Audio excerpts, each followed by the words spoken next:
And Joe, does it when we look at the recent controversy around Trump and his ambitions in relation to Greenland? Are there any links here that, when they talk about the sphere of influence and so on, that he's seeing, okay, well, we will have our part of the world, that hemisphere, they can have theirs? Yeah, I think there are definite links between what you might call a more old-fashioned sphere of influence type approach to the world and what we're seeing now in terms of the US characterization of China. And we've had a couple of documents now. In November, we had the National Security Strategy. Now we've got the National Defense Strategy. Both really are endorsements of this sphere of influence approach to world affairs. And I think this has sparked some concern, particularly among United States allies and particularly in Europe, that the United States is stepping back really to be a big dog in its own backyard. And it's turning away from Europe.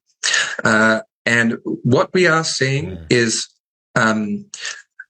a reinforcement of the importance of deterrence in the Indo-Pacific region. That is still very much identified as a key priority in the National Defense Strategy, Kieran, but it's these rhetorical shifts in language, which are, I think, very interesting because that reflects really how the administration conceives of the world, how it's thinking about China.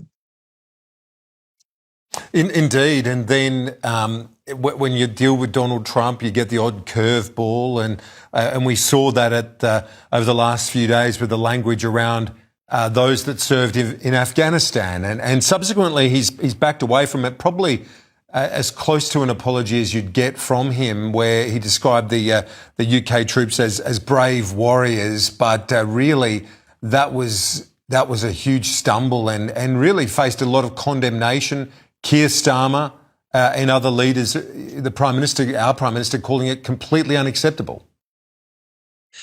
Yeah, look, it was just a terrible comment, Kieran, a really big misstep.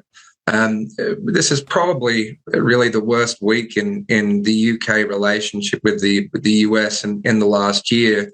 Of course, it's worth pointing out that Trump didn't apologise. He put up a sort of a conciliatory message on social media, saying that the UK troops did, a great job and they were very brave. But Keir Starmer demanded an apology. He didn't get one. This was very much rubbing salt in the wounds of America's European allies who served with Americans in Afghanistan. The whole world was on America's side after 9/11. For example, Denmark owns Greenland. This was the center of the recent controversy last week in Davos and leading up to last week. But Denmark, in terms of sort of the per capita death rate in Afghanistan, had one of the highest death rates out of all the allied partners fighting in Afghanistan. So this was a very unwise comment from Donald Trump, not very diplomatic, and it just came at a particularly bad time.